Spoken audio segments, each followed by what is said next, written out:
দেখতে এতটাই সুন্দর হয়েছে না, খেতে কতটাই লোভনীয় হবে বলুন তো।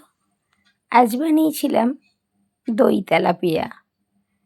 তেলাপিয়া মাছটা সুন্দর করে ধুয়ে নিতে হবে। এটা আমার মিডিয়াম সাইজ ছিল। মাছটাকে ভালো করে ধুয়ে নিয়ে নুন হলুদ মাখিয়ে নিচ্ছি উল্টে পাল্টে। এদিকেও অন্য আরেকটা রান্না বসিয়েছিলাম। তারপর মাছগুলোকে সুন্দর করে ভেজে নিচ্ছি। এবার একটা পেস্ট বানাতে হবে। তাতে দিয়েছি টমেটো, পেঁয়াজ, কাঁচা লঙ্কা আর টক দই। টক দই তো লাগবেই, যেহেতু দই তেলাপিয়া বানাচ্ছি। এবার মাছগুলো লাল লাল করে ভাজা হয়ে গেছে। কালো জিরে ফোড়ন দিলাম, আর দিলাম রসুন বাটা আর আদা বাটা। এবার এটাকে বেশ ভালো করে ভেজে নিতে হবে, রসুনের কাঁচা গন্ধটা চলে যাওয়া পর্যন্ত। এবার যে পেস্ট করে রেখেছিলাম এটা দিয়ে দিলাম। আবারও বেশ সময় ধরে কষাতে হবে, পেঁয়াজটা যতক্ষণ না ভাজা ভাজা হয়।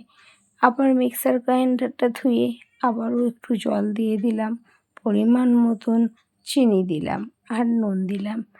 দিয়ে মশলাটা যতক্ষণ না তেল ছেড়ে আসে ততক্ষণ পর্যন্ত কষিয়ে নিয়ে জল দিয়ে দিলাম। জলের পরিমাণটা আপনারা দেখেই দেবেন। এবার মাছগুলোকে দিয়ে ভালো করে সিদ্ধ হতে দেবো। এই মাছটা আপনার এই ঝোলটাতে যত ভালো ফুটবে ততটাই স্বাদ এনে দেবে। এবার যখন ফুটে যাবে, ঝোলটা আপনাদের পছন্দ মতন রাখবেন। তারপর ধনেপাতা ছড়িয়ে দেবেন। ধনেপাতা ছড়িয়ে দেওয়ার পরও কিছুক্ষণ একটু ফুটিয়ে নিয়ে এবার আমি এটা নামিয়ে নেব।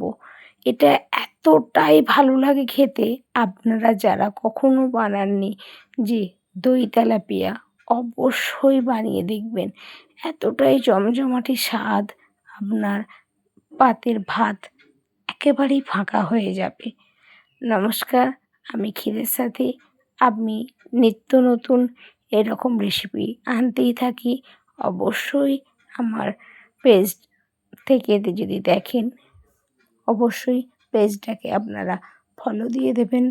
আর যদি ইউটিউব থেকে দেখেন, অবশ্যই সাবস্ক্রাইব করতে একেবারেই ভুলবেন না, এরকম সুন্দর সুন্দর রান্না দেখার জন্য।